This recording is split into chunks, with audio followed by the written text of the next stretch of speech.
Miarabantsika tsirairay avindray tratsy ty talata fa 7 volana jolay ity manona fahasoavan'ny tompo aminao izay mandroso manaraka ny fandraisana ny ten'Andriamanitra eto.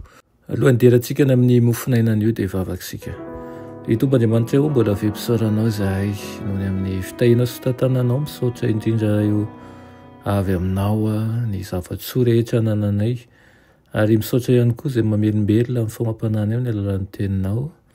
Andray izany teninao izany izay ankehitriny dia aoka ny hovoky sy ampiko izany ihany koa ka tonga anay hatanjaka na ara-tsaina izany na ara-batana na ara-panahy ary tombo finoana aminao aminaran'i Jesosy. Amen.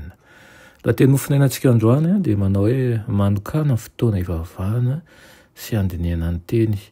Laina Marka 8:7-12 sy ny 7 manao hoe ary misy hafa koa izay voafafy teny amin'ny tsilo dia ireo ilay nandreny teny fa ny fiahiahinan'izao fiainan'izao sy ny fitaky ny harena ary ny filanany zavatra hafa miditra dia mangeja ny teny ka tsy mamoy izy. Amen.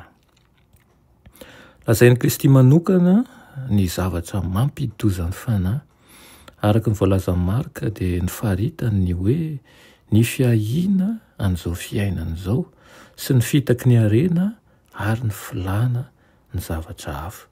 Ireo ny mangeja ny teny sy ny fitombohan'ny voaram-panahy noho izany. Tsy misy antokony olona afaka mifakam-panahy mikasika an'ity fiahiahina momba an'izao fiainana izao ity. Ho an'ny mahantra dia ny asa mafy sy ny tsy fahampiana ary ny tahotra ny fahantrana no mitondra fahasahiranana an-tsaina sy enta-mavesatra azy. Ho an'ny manan-karena indray dia ny tahotra ny hovery fananana sy ny hiafen'ny tebiteby isan-karazany. Betsaka amin'ny mpanaraka ny Kristy no manadiny ny lesona ny baikona antsika hianarana amin'ny voninkazo eny an-tsaha. Tsy mahatoky ny fikarakarany mandrakariva izy ireo. Maro amin'izay ireo izay mety hanambokatra eo amin'ny fanompoana an'Andriamanitra no miforotra eo amin'ny fitadiavan-karena. Tsy maintsy miasa ny kristianina, tsy maintsy mandray anjara amin'ny asa aman-jara ary afaka hanao an'izany izy nefa tsy hanota.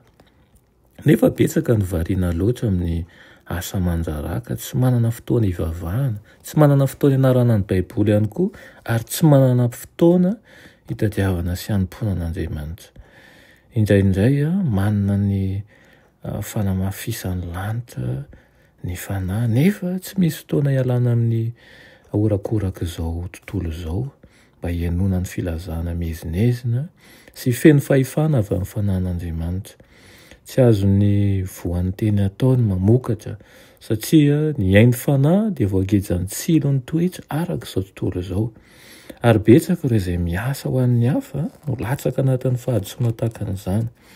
Miasa ho an'ny hafa izy, mitambesatra ny adidiny ary maro ny andraikiny ka velany atao atsirambana ny firaisana amin'Andriamanitra amin'ny alalan'ny vavaka sy ny fianarana ny teniny. Misara-dalana amin'ny Kristy izy rehefa avy eo ary tsy voton'ny fahasoavan'ny tompontsony ny fiainany ka miseho ireo toetra manokana izay mampiavaka ny fitiavan-tena izay fahananany.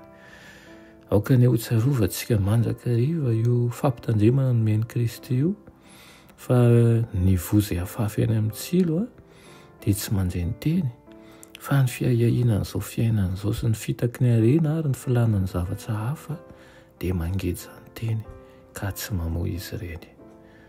Vavaka isika, ianay tsara indrizan-danitra mbola misaotra anao izay eny amin'izany teninao izany.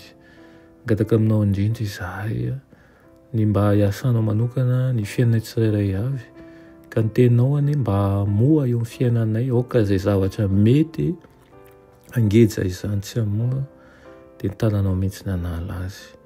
Ka ny teninao fiainanay ary ianao ihany koa dia ho ilay loharano miboboka tsy mety ritra izay ilainay aminaran'i Jesosy. Amen.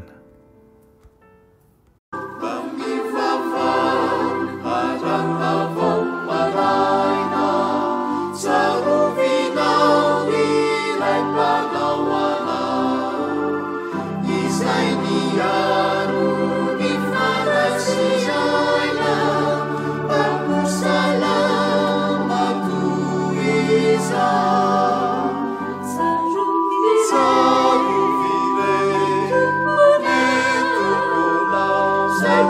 Alleluia.